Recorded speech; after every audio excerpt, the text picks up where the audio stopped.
Super star Rajinikanth அவர்களை பற்றி இளைய தளபதி விஜய் அவர்கள் கூறியதை தற்பொழுது காண்போம். சின்ன வயசுலிருந்தே நான் ரஜினி ரசிகன். வாரத்தில் 4 நாள் ஸ்கூலுக்கு போனால் 3 நாள் ரஜினி படம் பார்த்துட்ருப்பேன். எனக்கு 5 வயசாகி இருக்கிறப்ப ரஜினி சாரோட அன்புக்கு நான் அடிமை படம் ரிலீஸ் ஆச்சு.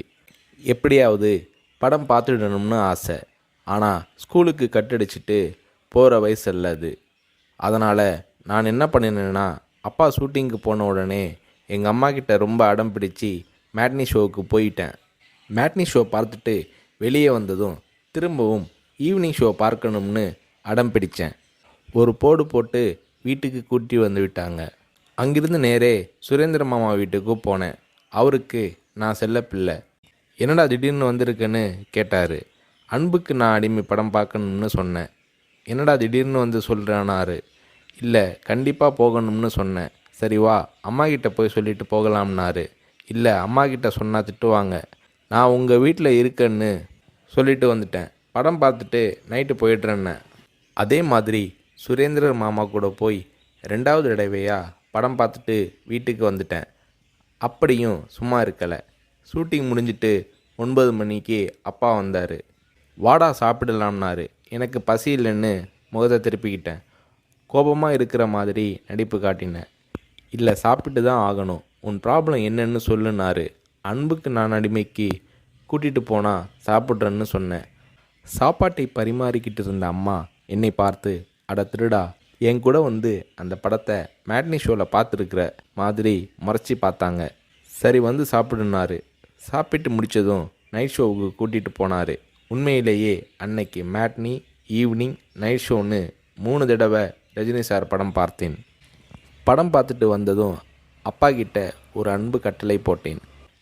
நாளைக்கு நான் ரஜினி சாரை பார்க்கணும், அவர் கூட நின்று ஃபோட்டோ எடுக்கணும்னு சொல்லி அப்பாவோட கழுத்தை கட்டி பிடிச்சிக்கிட்டேன். அடுத்த நாள் காலை நானும் என்னோடய ஃப்ரெண்ட் கார்த்திக்கும் அப்பா கூட போனோம். ரஜினி சார் வாகினி ஸ்டுடியோவில் ஏதோ ஒரு ஷூட்டிங்கில் பிஸியாக இருந்தார். நான் ரஜினி சாரை நேரடியாக பார்க்கிறது அதுதான் முதல் தடவை. எப்படி ரஜினி சார்கிட்ட பேசுகிறதுன்னு பயந்துக்கிட்டு இருந்தேன். அவர் கூட்டிகிட்டு போய் அன்பாக பேசினார். அப்படியே என்னை தன்னோட மடியில் உட்கார வச்சுக்கிட்டு என்ன படிக்கிறேன்னு கேட்டார். சொன்னேன், நான் உங்கள் கூட நின்று ஃபோட்டோ எடுக்கணும்னு சொன்னேன். சிரிச்சுக்கிட்டே என் கன்னத்தை தட்டி கொடுத்து எங்களை அணைச்சிக்கிட்டு ஃபோட்டோவுக்கு போஸ் கொடுத்தார். என்னால் மறக்க முடியாது அந்த இனிய நாளை, அவரது அன்பான அரவணைப்பை. வீட்டுக்கு வந்ததும், அப்பா நீங்கள் பெரிய டைரக்டர்னு சொல்கிறாங்க, ஆனால் என்னால் உங்களை டைரக்டராக ஏற்றுக்க முடியாது.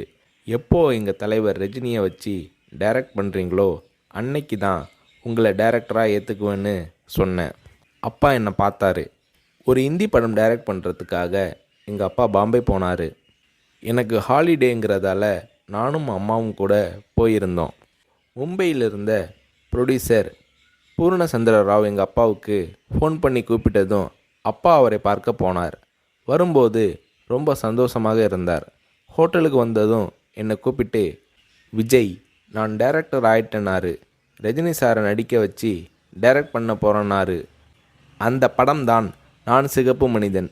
நீங்கள் நம்புறீங்களோ இல்லையோ, அந்த படத்தை நான் 17 தடவை பார்த்தேன்.